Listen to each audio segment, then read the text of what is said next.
Welcome back to Learning the Houses in the House. We're here. We are at week 4, the final week of House 1. If you've been here the last 3 weeks, you've built a structure, whether you realize it or not. Week 1, you learned what the first house is. Week 2, you saw what happens when something is standing in the doorway. And week 3, you learned when that doorway becomes active, what happens. So this week is not about adding more information. This week is about learning how to read what you're looking at. We're going to be putting all of those different pieces from all 3 weeks, even the prologue, where we're going to be putting it all together so that we can really have a full understanding of House 1 before we move into House 2. Because now we are understanding how to read the houses and what they even mean. Because if you don't shift how you look at it, you'll keep just collecting information without actually being able to read anything. And I want everyone to be able to read exactly what their chart says and maybe even what other people's charts say. So the first part of this week is going to be prioritization.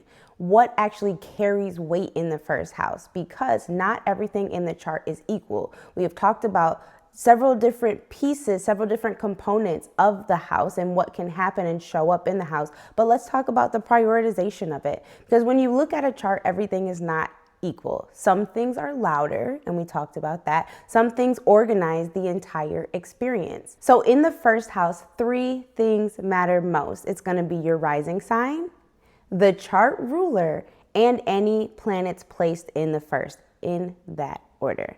So from the prologue, we learned that the angular houses are louder, and we are in the first house, which is an angular house, so it is going to be louder because they sit on major points of the chart, so they tend to show up more directly. So when something is in the first house, is it subtle? That's going to be a no. It's not subtle. It is present, it participates, and it becomes part of how life meets you and how people experience you.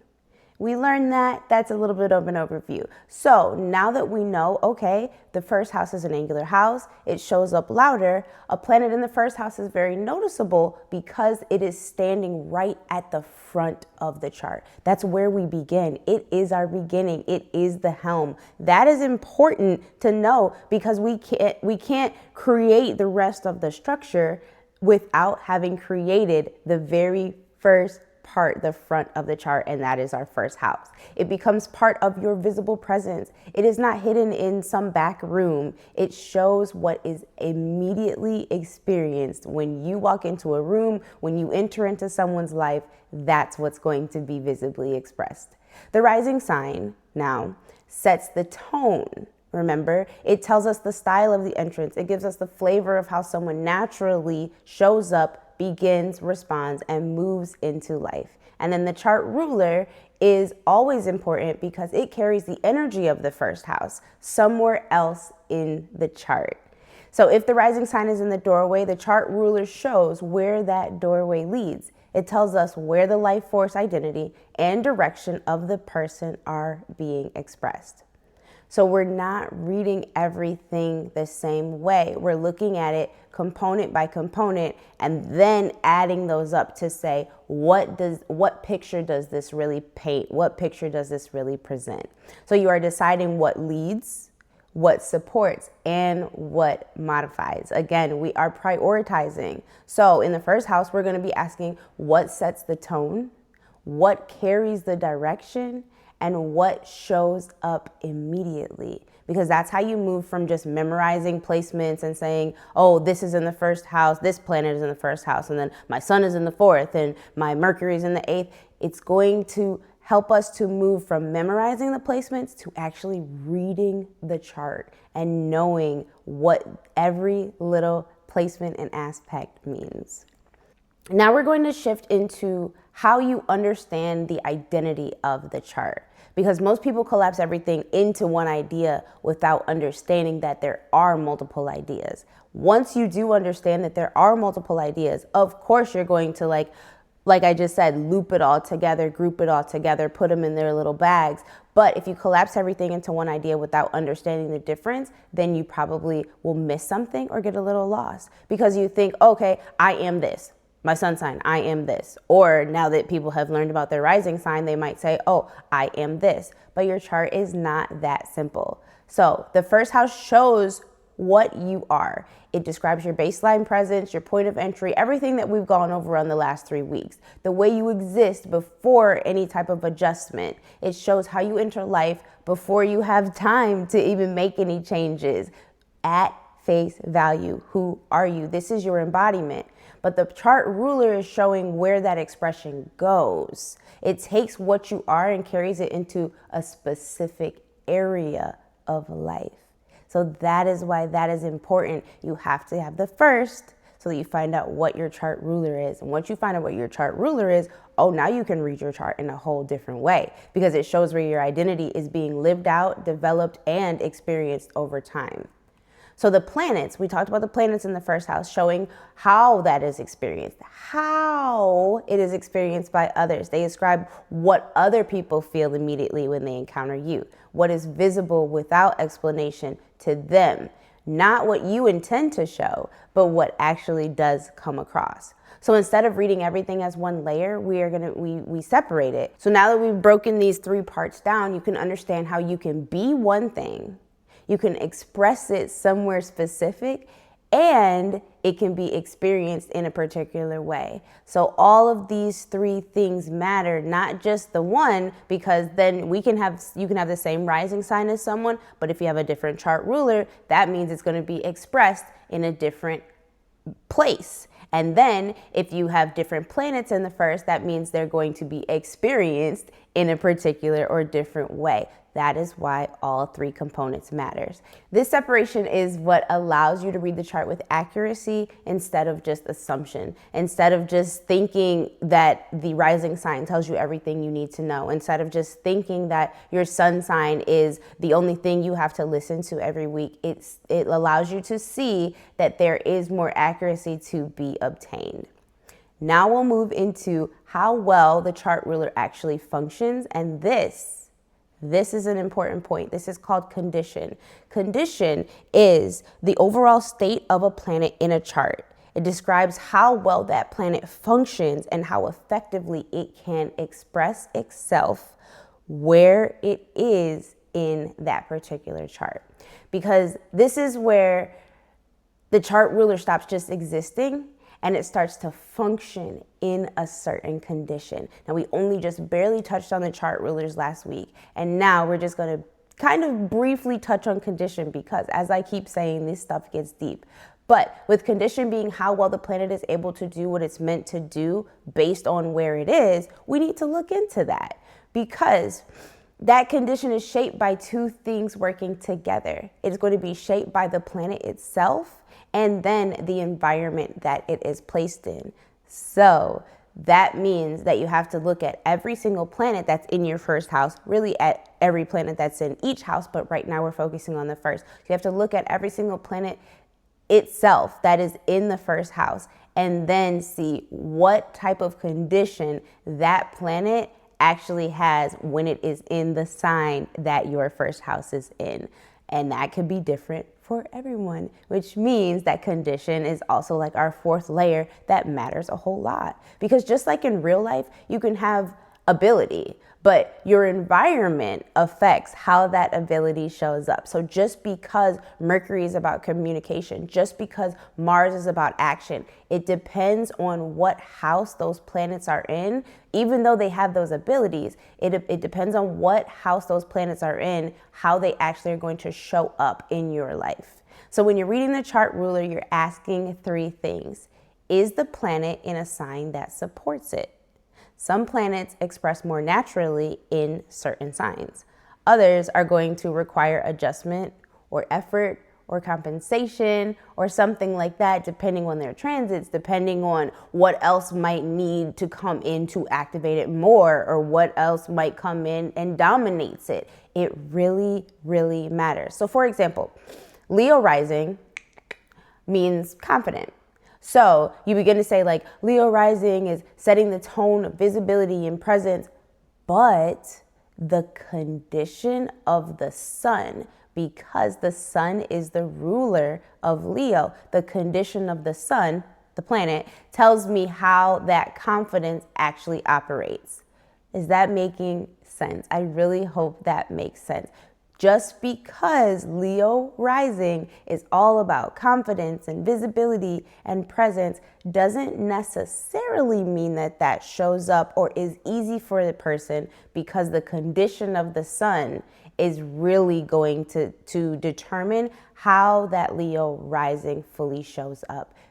Point being, my sun is in Scorpio. Scorpio, deep, dark, mysterious, all these other things. So kind of my Leo and Scorpio fight against each other a little bit. So it hasn't always been easy for me to be confident. It hasn't always been easy for me to show up and have people see me. It hasn't always been easy for me to show up authentically and have people see the true presence of who I am, because the condition of the sun says how that confidence is actually operating in my particular life. So if the sun is placed in a sign that supports clarity and expression, that confidence is going to feel steady and accessible, right? But if the sun is in a sign that internalizes or complicates expression, that confidence may feel more private. That's exactly what I was just saying, that the confidence that I have had has always felt more private, situational, or it's just had to develop over time. It just wasn't something that came super duper easy to me. But now that I understand, and now that I have spent time developing my confidence and around being seen and my visibility and just being like an outspoken person, the easier for me that it is. But I can think back to my teenage years and maybe even a little younger than that, when I was just like trying to be a chameleon in life and trying to adapt to every situation versus just being who I am. So the first question that you have to ask is the planet in a sign that supports it? And then the second question that we're asking is the planet under pressure? Because we'll go deeper into what aspects are later. We're just focusing on the houses in particular right now. But for now, understand that planets can operate with support or with friction. And that is going to change how accessible. That's going to change the condition of how that planet shows up in your life. And then a third question is, where is the planet placed? Because the house is the environment. And just like our actual houses, it really makes a difference what environment your house is in, both outside and inside. Some environments are active and visible, and some are quieter and safer and more internal, and some are about partying, and some are about some chaos, and some are organized, and some are really focused, and some are determined. So now you're able to read both how well the planet functions, and then how much of that function is visible. And this is why we have week 4, because this is the floor plan. We already understand what the components are in the house, but now we're understanding how to place them, and how when you place things differently, the condition and the environment internally is going to change. And this is where the difference shows up. A planet can function smoothly, but quietly, or it can function with tension, but very visibly. And all of these are determined by the chart ruler and the rising sign and the transits and what different aspects you have and what things are happening in the world, even the perfection year that you're in. It is so intricate. There are so many different nuances to this. This is the condition. Now, let's go into our next part, talking about reading it in real time. Let's do some application, because we have to make it practical. I absolutely want these lessons to be practical. So if we go back to the Leo rising, which I am, instead of stopping at Leo rising equals confident, we have to read it as I said before, Leo rising sets the tone. Sets the tone. It doesn't have like equal sign. Not Leo is this. Leo equals this. It sets the tone of presence and visibility. And then you ask, where is the sun? What is its condition? Remember, I just broke it down. Now we're applying what I broke down. If the sun is in a visible, active place, that confidence may be obvious and consistent. If the sun is in a more internal place, like Scorpio or Pisces, that confidence may show up in specific environments rather than everywhere. So those are the people, or these may be the conditions where people are like, ooh, you know, the little memes that are going around is like, oh, not everyone gets access to my premium personality. That's because maybe, maybe where your confidence and visibility is in a place that is a little bit quieter, is a little bit shyer. It's not going to show up every place because you don't feel safe to express that in every place, or you're still developing being able to express that in every place. That is why these things are going to matter, because if you are a more internal type of person versus somebody else who is more external, things are going to show up differently. And then we can add even another component of, is anything else in the first house? Because if there are planets there, those are what people experience immediately. I said that at the top of the lesson. Those are what people are going to experience immediately. So now your reading becomes layered. And now you're like, oh snap, like I'm reading the birth chart. You're reading tone, you're reading direction, you're reading condition, you're reading experience with the planets. You see what I'm saying? It really is so many layers to this chart, not just what's your sign, what's your sun sign. Now you are reading the system. Now let's talk about this system, because the system gets even deeper, because we have to zoom out. The first house, and none of the houses, but particularly the first house, does not exist by itself. It doesn't. Obviously, we know there's 11 other houses. The first house does not exist by itself. It is part of an axis. Opposite the first house is the seventh house. This is the axis. The first house is how you show up. We have been talking about this for the past 3 weeks, and we're putting a bow on it now. But the seventh house, which is directly across from it, is what shows up in response to how you show up. Oh my gosh.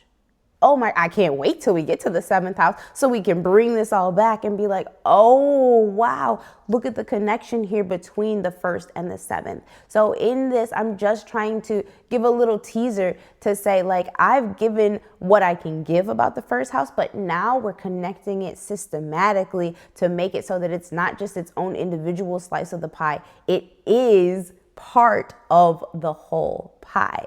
So the seventh house is what shows up in response to the first house being how you show up. So it's not just about identity, it's about interaction. So if things are happening in the seventh, we have to go look and see what are the planets in the seventh, what other aspects are in the seventh, because those are all going to have something to do with, they're all going to have an effect on what is happening in the first house. The way you enter a space influences what comes towards you, and vice versa. The way you present yourself shapes the type of responses and relationships that you have. So you do not need to fully understand the seventh house yet. Just fully understand that how you show up and the way you present yourself impacts the relationships you have, which that kind of goes without saying. But if we understand that that's coming from, the seventh house, because it is in axis, it is directly across from it. We'll go deeper into that later, but it is important to understand and recognize that what you are looking at in the first house is one side of a relationship dynamic. Pretty cool, because it takes two things to be in relation. So now we know that first and seventh, they have that relationship. And now that we know that, the houses in the chart stop being isolated meanings and really start to become the systems. One of the last things I want to talk about here in this week is going to be day and night charts. We're giving a little bit more context. What I'm doing is I zoomed out for condition. I zoomed out for the axis. And now I'm zooming out again for context about sect, day and night charts. It's just one more little layer that I can lightly layer in that will help us build as we build in more houses. Every chart operates under the same conditions. Charts are divided, though, into day charts and night charts. If the sun is above the horizon, it is a day chart. If the sun is below the horizon, it is a night chart. And depending on that, certain planets function more naturally. Let's break it down a little bit. In day charts, the sun, Jupiter, and Saturn tend to operate with more ease. In night charts, the moon, Venus, and Mars tend to operate with more ease. Please, please, no need to master this right now. I will go further into day charts, night charts. I will put up a whole discussion post about it, or just general post in the community about it. Also, I digress for just a second. I did look up the twin thing. Twins generally have very, very similar charts, but they are not identical. They usually have 1 to 2 or some things different, especially depending on how the timing between them being born, or that's exactly what it depends on, the timing between them being born. But even if they have the same or very, very, very near identical birth charts, we always have free will.